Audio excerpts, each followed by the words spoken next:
Okay, well, good morning, everyone, and it's great to be with you all. And Jim asked me as a warm up for our guest speaker today to provide a little bit of a um, background on women during this Women's History Month who have made a difference and who have been important in the fight for affordable housing over the decades.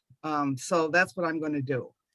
Um, and to start out, um, it's someone that I think you're probably all familiar with, Jane Addams, who is renowned for any number of reasons, but she's also the co-founder of the famed Hull House on Chicago's West Side, way back in 1889.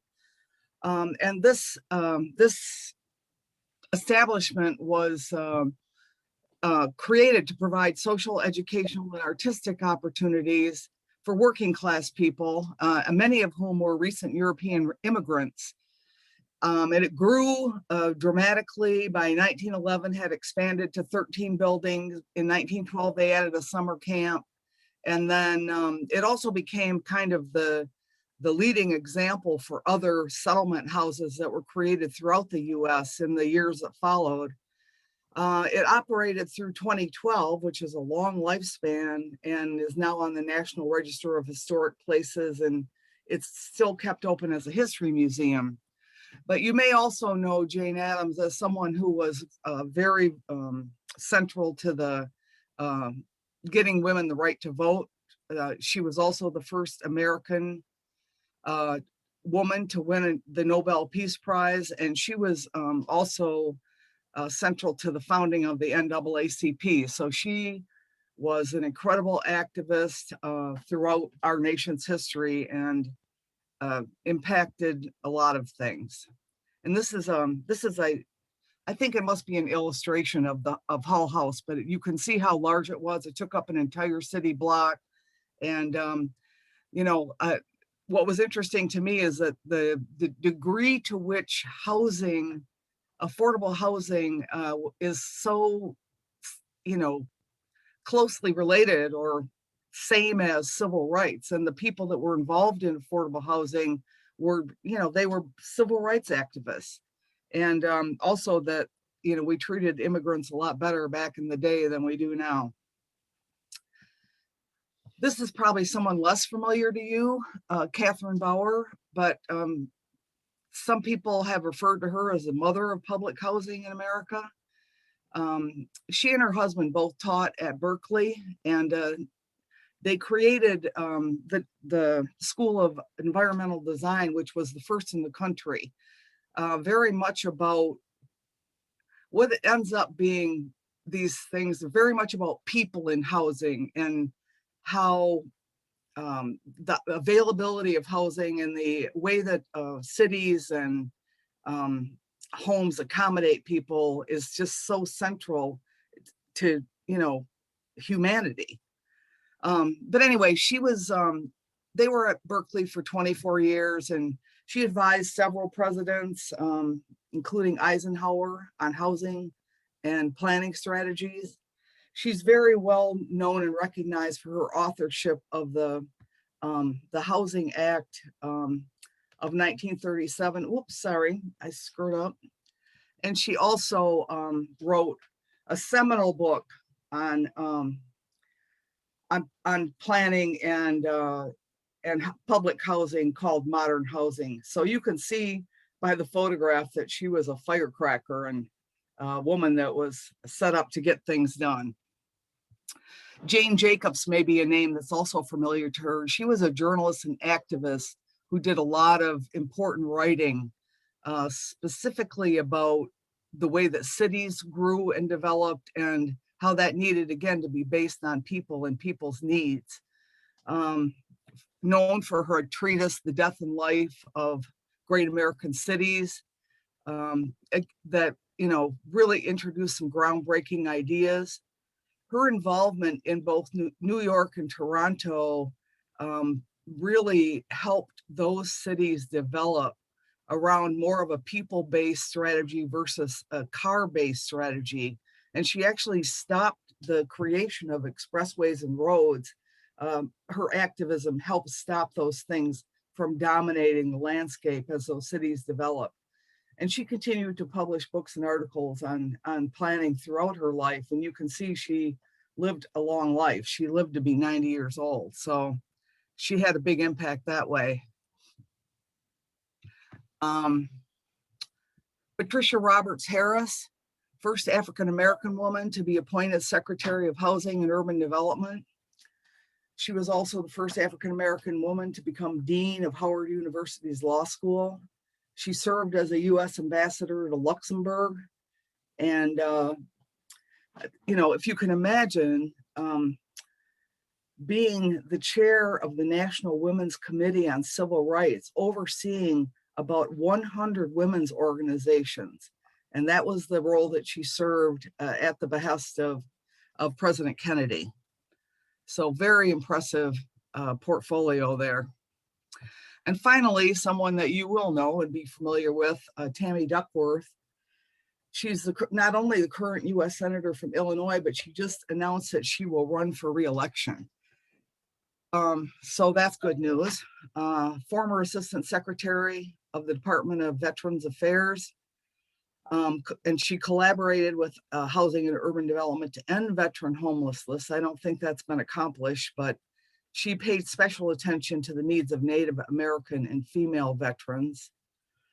As an Iraq War veteran and Purple Heart recipient, as you may know, she lost 2 legs and only has partial use of her right arm. So she is an incredible woman that is making so much of an impact despite her, disabilities, and, really awe-inspiring. And I did not realize this, but she's a native of Bangkok. So I thought that was an interesting kind of side bit. But we wanted to kind of warm up for our guest speaker today and give a little perspective on how much of an impact women have had. I'm sure this is not an inclusive list by any means, but these are some pretty impressive people. And as Yarrow will share with us, the challenge for affordable housing continues to be a real essential part of civil rights and human communities. So thank you for listening, and I'll mute myself now. Thanks, Greta. And if you want to stop your share too, stop your screen share.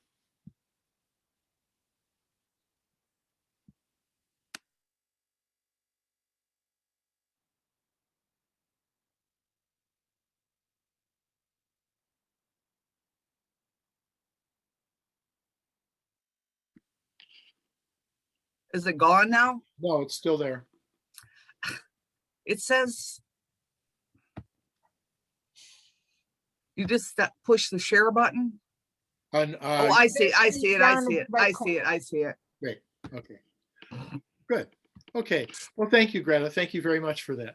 All right. So next up here, the star of the show today, Yarrow Brown, is from the UP originally.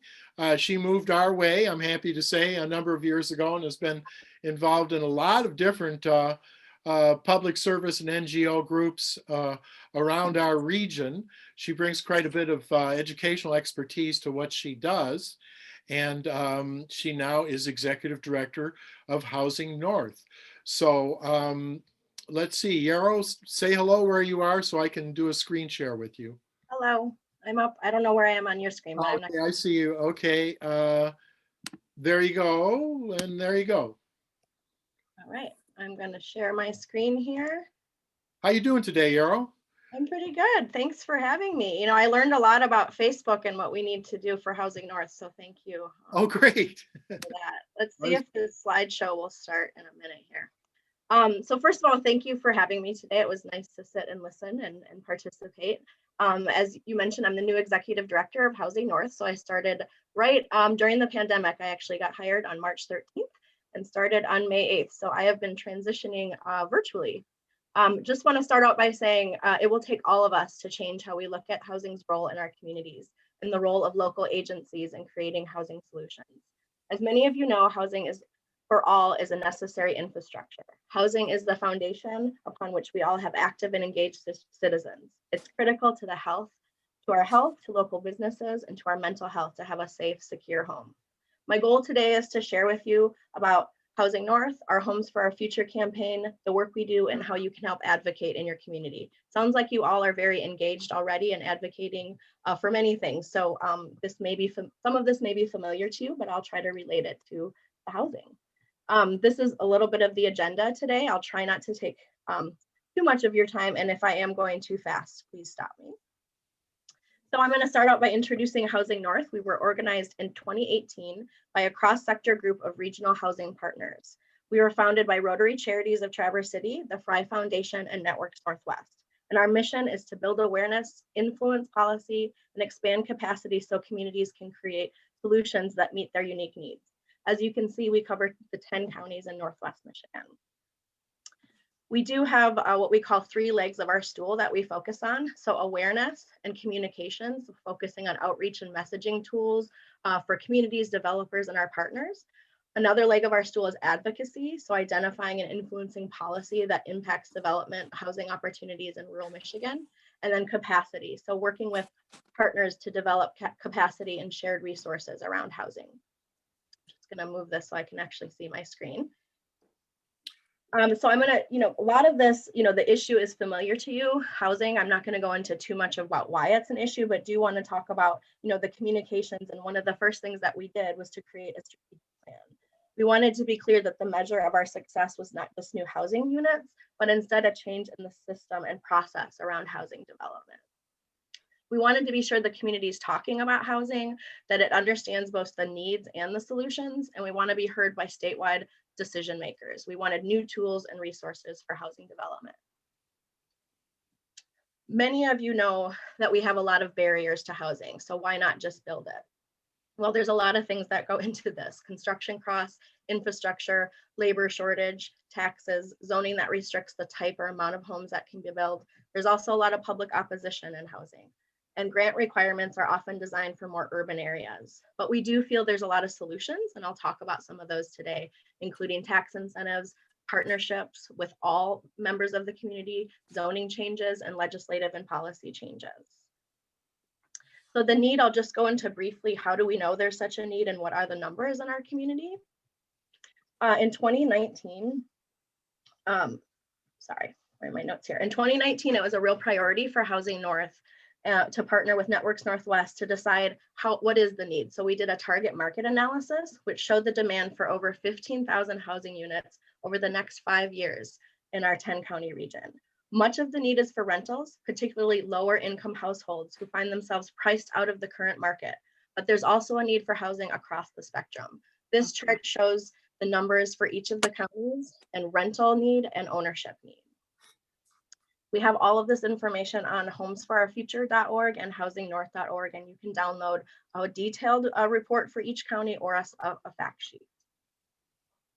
Going into the details for Benzie County, since most of you are in Benzie County, it showed a demand for over 905 total units needed in Benzie County, including 28% of those being home ownership units and 62% rental units.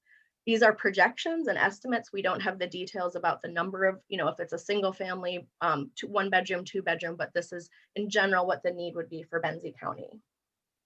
When you break this down by the rental demand and sort of what price point we're at, in general, what we talk about is we need homes under $200,000 in value and rents below $1,000 a month. But this breaks it down the percentage for Benzie County. So about 582 rental units. You can see most of the need is for those units that are less than 650 a month. When you look at the home ownership demand, it changes a little bit, and that is a much higher percentage in those around the 175 to 250,000 value. But there's still a need for home ownership in the other income brackets. I won't spend too much time on these numbers, but I did want to talk about a way we can look at how our income and the ratio of how home prices are the average home price sale, and then what people are making. And you can see in Northern Michigan, we want the ideal index to be 2.6. Much of our counties, it's higher than that, including Benzie County. So this is like an affordability index. And when you look at this and how it's changed over the last decade, you can see that in Benzie County, that ratio has gotten higher. So there's a bigger gap between what people are making and what they're able to afford. So one of the things that Housing North is doing is we're trying to make our communities housing ready. So we have a program that's called our Housing Ready program and a public awareness campaign called Homes for Our Future. Charlevoix County is the first county where we put a full-time staff person. So the idea behind the Housing Ready program is to create resources and support that encourage housing development. We hear over and over that there isn't dedicated staff to address housing in the community. And so with foundation partners, as well as the 3 municipalities in the county of Charlevoix, put in money for 3 years to fund a full-time position. Steve Schnell has been on the job for a year now, and on our Housing North YouTube website, you can watch a presentation about all the work he's been able to do in that community to help bring local capacity and identify housing solutions. We're trying to expand this program in each of our 10 counties. We do have a part-time person in Emmett County and are looking to host if a county is interested, and right now we're working with Manistee and Leelanau and talking with Grand Traverse County and others about fundraising for local positions in their communities as well. So what did the staff do? I think I mentioned a little bit about this, but really they're working for that community and their community to help create housing choices and develop housing solutions. They're really the boots on the ground doing the work. So that brings me to our Homes for Our Future campaign. This is really a call to action for the public, local governments, employers, and community organizations. The idea is to offer clear solutions and action on how you can participate. You can advocate, endorse the campaign, become a housing ready community, and learn about the different needs and solutions. We also have on our website a lot of success stories and ways that you can endorse the campaign. It comes with a communication toolkit. It's quite an extensive toolkit, but it does have messaging and common language that we can use around housing. And then we have a housing ready checklist, which we're introducing to each of the units of government, which provides guidance and review of different policies and ways that different practices can change that could impact housing. So I'll briefly talk about ways you can advocate for housing. We do have a new Housing 101 handout, and in February we did a webinar on how you can advocate for housing, which is also on our YouTube video, or our YouTube website. And then in May, we're going to do a follow-up and highlight some of the other local action groups, housing action groups, and what they've done to promote housing in their community. This is just a overview of the 3-page handout. It is on our website, and we're going to be putting out on social media soon about how you can advocate for housing. It's a pretty dense, even 3-page document, so we'll try to create one that's a little bit more one page, but this is a wealth of resources. And I'm just going to highlight a couple things, which many of you know, but these are the people to know in your community as it relates to housing. So of course, the paid staff, the planners, the zoning administrator, but also knowing your elected officials and who is involved with your land bank authority. Land bank authorities and brownfield redevelopment authorities are really amazing tools for housing. And Susan, who's on the call here, can maybe speak to that as well at the end of when I get to that in the presentation. And then what zoning changes can create more housing choices. So these are just some examples, and many of our communities have been already looking at these changes. So instead of just allowing for single family homes, opening it up to allow for duplexes, fourplexes, small apartments, and even clustered single family homes. Looking at ways we can use accessory dwelling units or have smaller homes or allow for single rooms or boarding houses, especially for our seasonal workforce housing. In your region, you also have the Sleeping Bear Gateways Council, which is working to address workforce or seasonal workforce housing in your region. We can also look at streamlining a review of some housing projects, looking at more flexible parking requirements and smaller lots and setbacks. A lot of these are in our Housing Ready checklist. These are just some resources for advocacy for housing. So knowing what some of your local zoning ordinances are, there's a website that you can go to. As always, having a local champion involved and really getting to know your planner or planning staff and developing good relationships there is a way to start. And I will share a copy of this presentation for anybody who would like it. The other leg of our stool is our policy initiatives, and this is where we have some really exciting opportunities to announce. We've developed a state legislative advocacy policy that's designed to give communities more tools to incentivize housing. And in 2020, we started working with a group of committed regional and statewide organizations dedicated to changing state policies to grow housing development options. When we were formed, we did a legislative advocacy group where we decided sort of what were the pillars that we wanted to focus on. So those pillars include taxes. So new and innovative tax structure for property owners seeking to provide long-term rental housing. So instead of having the non-homestead paying higher taxes because you're renting your home out, if it's a year-round rental, we have a bill that will hopefully allow that property owner to only pay the homestead tax. Looking at ways to change the MISHDA program so that we can be more competitive for the LIHTC or the low income housing tax credit program. And then also mitigating some of the impacts of short-term rentals or making sure we have enough year-round rental housing stock.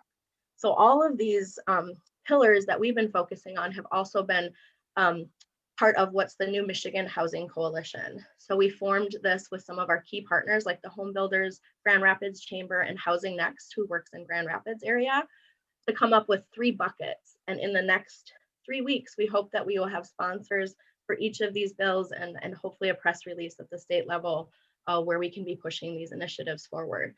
A lot of the goal is to make sure local units of government can have more decision-making power around housing and to not have strict requirements that state or federal subsidy would be required for these programs. I won't go into all of this detail right now. We will be having more follow-up meetings about this, and you can sign up for the Michigan Housing Coalition. There's a new website, and the vision, here and the why is really that the more bipartisan as well as community, businesses, government, everybody behind housing, it will strengthen our communities and economic and job growth, and will improve outcomes for all Michigan families. You don't have to be a unit of or a organization necessarily to sign on. You can be an individual and you will get updates and find out when these bills are going to be sponsored and also calls to action. So I encourage you to at least check out the website. The last thing I really want to talk about is what is in our toolbox. And when I talk about the housing conservancy tools, kind of what we mean. And one of those, so my background comes from the Leelanau Conservancy. So I worked as a land protection specialist and then managing the deed restriction program or the conservation easement program. So we are finding some of these tools can also be translated to housing.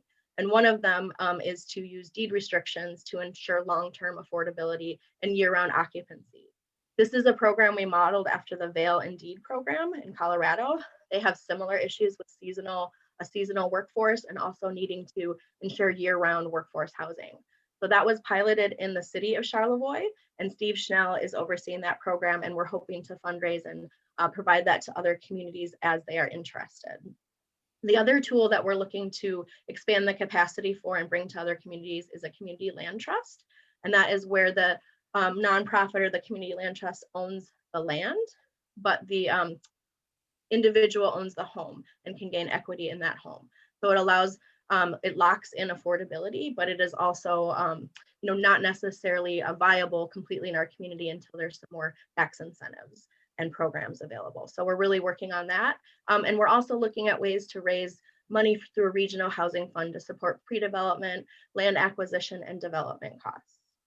I see that somebody has their hand raised. Did you have a question? Yes, I wanted people to be aware of the fact that in many of these northern counties, if you were to do a survey, you'd probably find that more than 50% of the housing stock isn't even occupied year-round, and that much of this property, if you go on Airbnb or Vibro or your local realtor's short-term vacation rental properties, hundreds, if not tens of thousands of properties are being rented, and the county, because of state law, the counties are not able to collect a lodging tax. Now we rent out a room in our home with Airbnb, and we pay income tax and state sales tax, But we would need legislation, I think, in Lansing that would allow some of these communities to collect a small lodging tax, and then that money could possibly be used for affordable housing. The other thing is I'm a big advocate for Habitat for Humanity and volunteer with them. And our county land bank here in Emmett donated 4 lots to Habitat. And I helped rehab the house on one of them. We joked that maybe it would have been easier to tear it down and start from scratch. So this is one way to get some affordable housing in your county. I'm assuming this is Manistee County. Where are we here? Well, Benzie County is where There's a Habitat program in Benzie County. And maybe they get land. Let's face it, the lot is half the price maybe, right? So, and then I guess I'm going to leave quickly, but there was a battle here years ago about tiny homes. So the people that work in your restaurants and watch your children and clean your hotel rooms deserve affordable housing. And when they lift themselves up by their bootstraps and find another job, someone else is going to take their place. So that's your argument for why you need taxpayer-supported affordable housing. Thank you. Well, yeah, that is a really good point. I was just about to talk about the land bank partnerships and how important they are in the communities. And one of the new tools that has come out recently, and Susan, if you're still on the call, maybe you can help validate the importance of partnerships with brownfield redevelopment authorities, as well as tax incremental financing. There was a new kind of staff level decision that we can use assistance for sale to fill in as part of the Brownfield Redevelopment Act to be able to fill that gap in housing. So what I'm saying is these partnerships can support affordable housing in the communities, and tax incremental financing is a real tool that we can use. And we're going to start, or hopefully be going around to communities and working with them to be more comfortable with some of these tools and how they can also contribute, just like Emmett County did with the land bank and partnership with Habitat. It's a really important partnership between nonprofits and units of government to be able to bring these more housing online. So the funny story is I worked the census and it was jaw-dropping. The number of homes, when I knock on the door, there are people there that they're there because they're renting the home as a short-term vacation rental. And once again, large cities are allowed to collect a lodging tax, but for some reason, the small counties that don't have the money can't do this. So there's a well that could be tapped out there if enough people raised hell and said, we're not talking about putting people out of business here, but literally someone will own a second home here in just outside in Harbor Springs, and they'll stay there 2 months out of the year, and 3 months out of the year, they're renting that home for thousands of dollars. And the county doesn't get a nickel. The county supplies them with fire protection and police protection, but the county doesn't collect a penny other than a property. That's a really good point. And that is part of our conversations for sure. We are definitely talking to even some, short-term rental agencies that do care about workforce housing in a way that they can support it. So I think that is a really good point. And many communities are tackling the short-term rental issue, but not necessarily on the county-wide. They're tackling it, in the township and city level. So just to kind of wrap up my presentation, and then I'll open it up, for questions. But these are some of the things we're going to be working on over the next year, continuing to try to raise capacity for housing, Homes for Our Future campaign, raising more awareness, and always looking for more partnerships. We can offer some technical support in communities. And then if you want to have a conversation or learn more about expanding the Housing Ready program or how to get involved with our legislative initiatives, please let me know. I'm here, and this is my contact information. We do have 2 websites, and I'll just explain why. One is our main website, housingnorth.org, which talks about our organization and the things we do in our board. And then homesforourfuture.org is where you can sign up for the campaign, as well as get a lot of resources related to the work we're doing. So if you sign up, I'm just going to stop sharing. You can get information about some of the events that we hold as well. Thank you. I'm happy to answer any questions. I know you're probably over time. I don't know how long your meeting goes. Thank you, Yarrow. Could I ask if you could very brief for your presentation? Really appreciate it.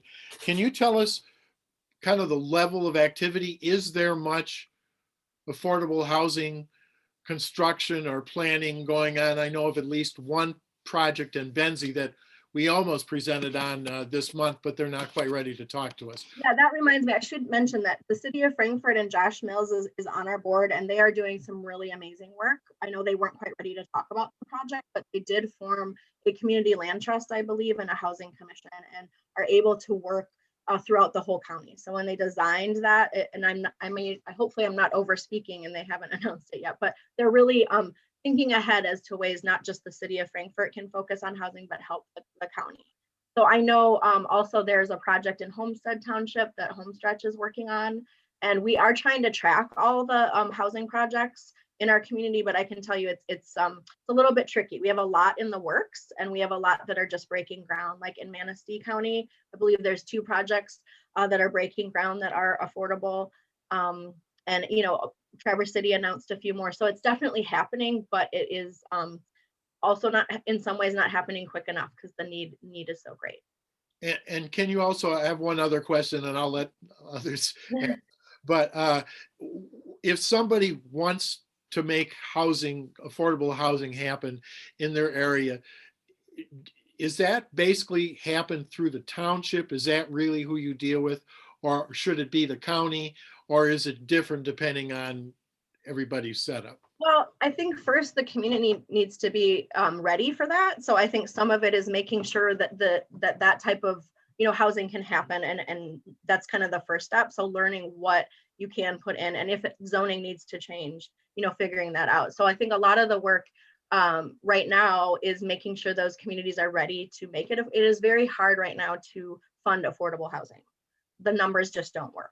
So you need to find, some incentives to be able to make it affordable, or really limit the square footage. So tiny homes, right now are an option, and people are looking at that, but some of the zoning is still does not allow for that to happen.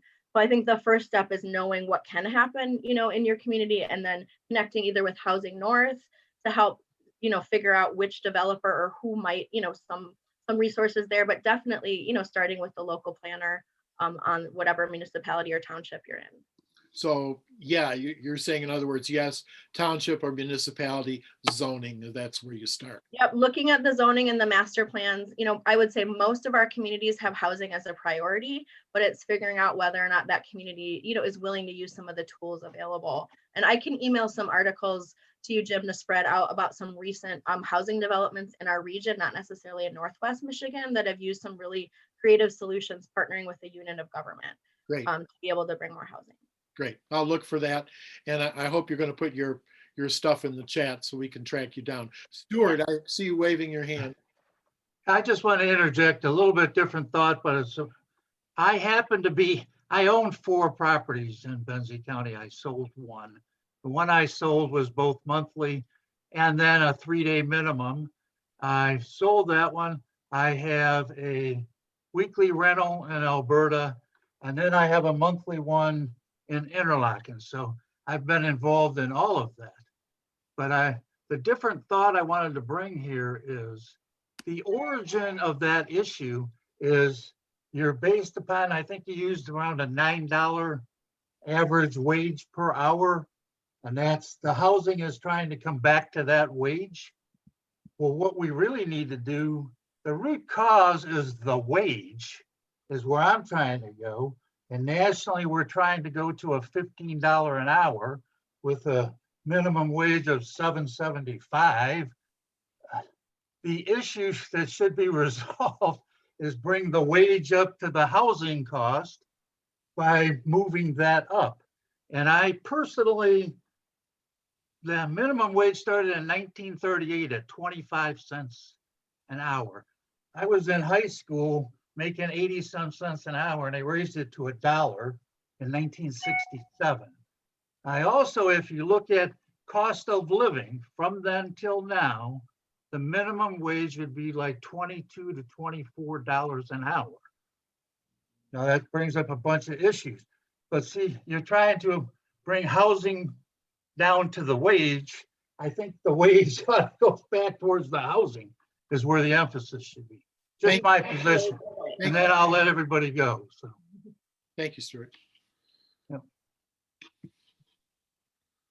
And I think I have a Aubrey, did you I have have a a quick question. That's okay. Aubrey? Great. Yarrow, in your presentation, and I don't know if you want to pull it back up or not, but I did take some screenshots and I was going to post those on Facebook of the Benzie County data, but the math doesn't quite work out. And I wasn't sure if that was, if I missed something, and maybe if I missed something, other people missed something too. But it said, you had in your slide, it said Benzie has 905 units in demand in 2020, 62% are rental units, which was 425, but that math doesn't work out. And then I'll double check it. It might have been a carryover from a different presentation. So that's fine. I just didn't know if I had missed something. And No, then that's good. I will send you, I'll send you the data. So there's a one pager, I'm sorry, a two pager that's more in a chart form. Cool. And it breaks it down even in more detail. So I Awesome. apologize for that. because I thought that was great data, like just like visually, it was really great. I just want to make sure if we're putting it out there, you know. Yeah, before I send it to you, I will double check that. So I apologize. Thank you so much. We do so many in different counties, so it's possible the get it. the numbers didn't update. I get it. Thank you. Yeah. Rick, Rob, do you have any comments you'd like to make as one of the fathers of affordable housing around this county? As I think Yarrow knows, and many of the others there, the Frankfurt Housing Commission, on which I serve, is in the process of setting up a land trust. And the full details of how we're going to operate are still in discussion, but we're moving in the right direction, and it has been expanded from just Frankfurt to Frankfurt Area Community Trust. And I think this will be an extremely important part of the development of affordable employee housing. Thank you. No, that is amazing work, and I'm really excited that you guys are doing that work. And I should let you know a little preview that we are working with some groups downstate, Dwelling Place and Storehouse of Hope, to hopefully make more incentives for community land trust to happen. And we're still working on the details, because anytime you want to change taxes, as you know, it can be kind of tricky. But the idea would be that if you have a community land trust property and it is used for affordable housing, there you would get a break on the non-homestead tax rate as a nonprofit. So that is in the works, and we're really hopeful. I believe we have 2 sponsors for that bill. It might be interesting for you through Josh to come and speak to our group about the steps that we might want to consider in our moving forward. I'd be happy to do that. And I should note that there is one other community land trust in our community. It's Northern Homes Community Development Corporation, but they only cover 3 counties up north. Homestretch is also a nonprofit development company. They don't necessarily do community land trust right now, but we are talking with them about some opportunities. So we feel really excited, although the capacity, again, of some of these nonprofit development companies is pretty low. So we need to figure out how to increase that capacity and bring more housing online. I think honor is that there's that land trust is moving to do something in honor now. Yes, exactly. I don't know the details. Yeah, I don't either. And I also should mention that you have advocates for Benzie County, and I believe Kay is on the call here too, and we're going to connect next week. But Kay, I don't know if you want to just share a little bit about the work you're doing related to housing in the community. And I also work with Grow Benzie a lot. I've been talking with Josh. Yeah, the advocates for Benzie County is interested for sure in helping to promote the concepts. And I think that's where they stand. Maybe Kay Bond, who's I see in attendance, could speak to that. Kay, would you like to say something? Oh, you're muted, Kay. You're muted, Kate. Kay, you're muted. Thank you. Forgot that okay. Yes, the advocates who Rick Robb is one of the founding members. one of the units, the home stretch unit in Honor, we were active in getting support for getting the grant that will build those 8 units, townhouse units there where the question mark building was in Honor. Oh, So that's that it will be breaking ground within the month. And so that's really good news for Benzie County for affordable housing. And I totally agree that a land trust is very important, that we can change a lot of how things work with a land trust. When you form a land trust, it is countywide, not just by the state law, it's countywide. So looking forward to the advancement of a land trust and how we develop more affordable housing in Benzie County. that's absolutely tremendous news for downtown Honor, I have to say. Who else has a question or something to add to this discussion?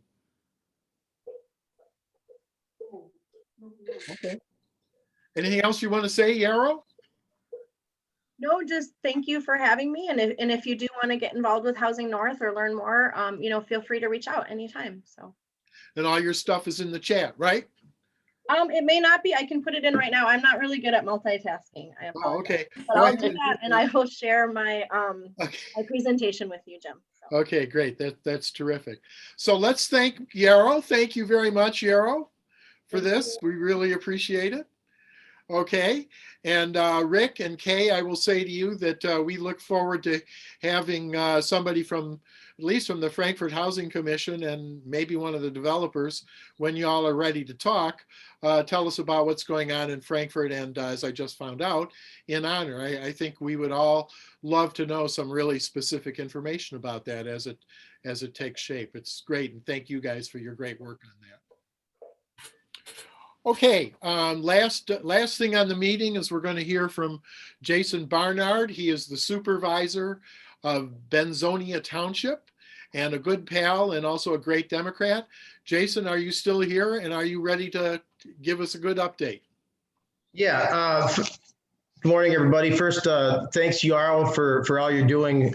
We really appreciate it. And I mean, this is obviously so important everywhere. I would encourage everybody to go to your local planning commission meetings as much as you possibly can and bring up the situation. There's one of the big problems in Benzie County is the minimum square footage that's allowed, and it can be reduced. Benzonia Township is working on a master plan update where that is going to be addressed. Not sure where we're going with it yet, but it's very important. But planning commission meetings as much as possible would be great. Let's see, there's a lot going on in Benzonia right now. It's getting nice out. We got roads will be starting their project soon. Love Road was going to be scheduled to be redone, and the hilltop, the hill was going to be cut about 12 feet. A grading easement was not got, or we didn't receive from one of the owners on top of the hill. So we had to scrap that project for this year. We are now doing Pond Road, Warden, and Moss this spring, as well as River Road from the village down to the river. And next year, the big project is going to be the viaduct in Beulah all the way almost to Honor, the 31 redo there.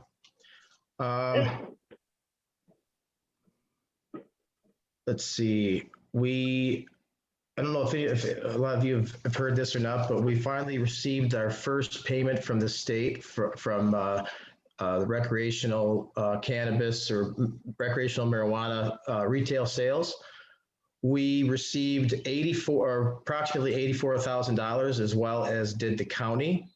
So that's a good thing. It's a high amount. It is. I really see it, just getting bigger. It's the first year there was a lot of cost to cover to begin with. So anyway, it's a good start. It's nice to finally see that's 2 years in. So it was due time. I'm sure most of you are still are aware of the lawsuit that we have that's still kind of hanging on with Miss Mary Hahn, working on a resolution to end this whole deal. Basically, it would be a resolution just stating that the township would do their job, which of course we would always do. But hopefully that'll be ending very shortly. Let's see, new school stuff. So the new school plan, new school is coming along. The plans are done. Drawings are being shared about. The plan now is originally they wanted to put it on right off of Homestead. It's going to be at the high school campus, but now the idea is to go off of Henry Road, which is just before Homestead Road, and the new elementary would be back by the football field. There's going to be a presentation a community presentation on April 12th. The location is still to be determined, but April 12th before the school board meeting that night, there's going to be a presentation for everybody to come and check out the new school and all the other projects going on with the high school, the other elementaries, and all of that stuff. So if everybody come to that would be great. There'll be information on the Benzie website, as well as the Facebook page very soon. And that's pretty much it for now. I mean, there's always a lot going on. Any questions? Any questions for Jason about Benzonia Township or school stuff? Susan, you got a question there? Yeah, Jason, I'm on the Benzie County Land Bank Authority, which is why Yarrow referred to me a couple of times. And the land bank is very, very interested in what's going to happen with the old Crystal Lake Elementary School and the bus garage. I also am an environmental consultant. I've been doing brownfield redevelopment for 30 years. And so I have a state agency who is ready to give a grant to do an investigation at the bus garage to see what kind of contamination problems we have there. But I would really like to see some kind of packaging with the old high school that's been abandoned since the 60s, Crystal Lake Elementary, and the bus garage for redeveloping that whole area. Is there any kind of conversation about that yet? Yeah, so, and I would agree with you completely. There's been discussion from the get-go about the school being, redeveloped for housing, and it's the best use that I can see for it. So the school is in the village of Benzonia. So I, being the township supervisor and zoning administrator, I don't necessarily have the jurisdiction in the village, but I do have, of course, an opinion, and I speak with the village quite often, and they are open to discussing stuff like that, and so is the school. The school would love to see that this happen. So if you would like, Susan, we can get together, and I can get the president of the Village of Benzonia in a discussion, as well as maybe the superintendent from the school. But that's a very great idea and necessary. I don't see anything else that could be used at the school. Yeah, Shelley Thompson, the county treasurer, was going to get in touch with the school superintendent and try and set something up where that person could meet with the land bank authority. So I'm not sure where she is on that. It's tax season, so she told me she's pretty busy. Yeah, I can speak with Amy Airforth, the superintendent, about it as well, and see if she's talked with Shelley about it. That'd be awesome. Thing about the old high school is actually privately owned. Right. So I don't know how that would work. He did just recently list it for sale. So yeah, I'm not sure what's going to happen with that, but it's a great idea to have all of that redone. Right, and the Brownfield Authority is not active right now in Benzie County, but that's one of my personal agenda items, is to get that reactivated. But if we can get the land bank and the Brownfield Authority working together, we can redevelop that whole corner, including the privately owned part. And we can go farther and talk about tax incentives as well, as Yarrow was talking about. So the best way to make this happen is what we're looking for. So I appreciate your comments for sure. Yeah, Jim knows how to reach me. So if you want to get in touch with me, or else I'll just give you a call sometime next week. Please do. That would be great.